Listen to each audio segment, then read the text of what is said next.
Nag-order na nga talaga ako ng pares ni Diwata sa ICT app. 3 pares nga at isang longganisa ang in-order ko. Hindi nga tayo nakapag-order ng Chicken Joy kasi nga walang stock nung time na nag-order ako. Pero okay lang yun, at least matitikman na natin ang dinudumog na pares ni Diwata. Sa laman guys, sobrang dami at matatakam ka talaga sa amoy pa lang nito. Dito na nga lang din namin kinain sa kwarto dahil sobrang init nga sa labas. In-order ko pala ito ng 10 AM guys, dumating siya ng saktong 12 PM. 1 hour kasi bago ito mahatid sa inyo ni rider. Sa mga nagtatanong nga kung magkano ang na-charge sa apps, kasi Fairview to Pasay ay 260 po ang kanyang shipping fee. Tinimplahan ko na nga rin yung akin dyan dahil natatakam na rin talaga ako dahil sa sinyas-sinyas ng jowa ko. At sobrang dami rin pala nila magpadala ng seasoning guys, so di ko talaga naubos lahat yan ilagay. At ito na nga guys, magbibigay lang ako ng honest review ko dito sa Diwata Pares Overload.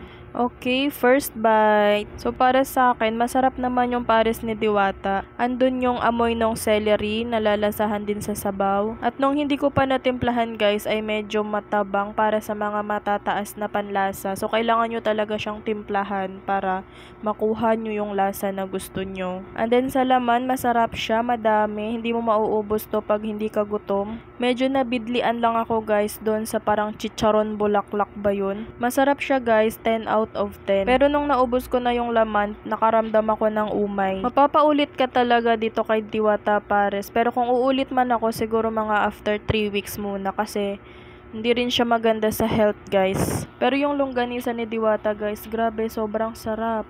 Alam mo yung parang ham, manamis-namis, tapos juicy. Ganun yung lasa niya. Ganun yung gusto ko sa longganisa. 60 pesos nga pala yung isa nito guys. May kasamang isang rice, tsaka isang soup. Ito talaga yung marerecommend ko na sobrang sarap. 100 out of 100.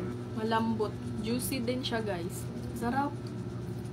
Kaya pala dinudumog. Kasi masarap.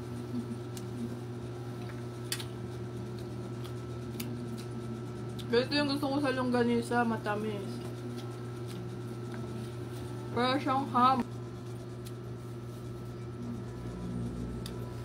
Sulit yung 100 nyo guys.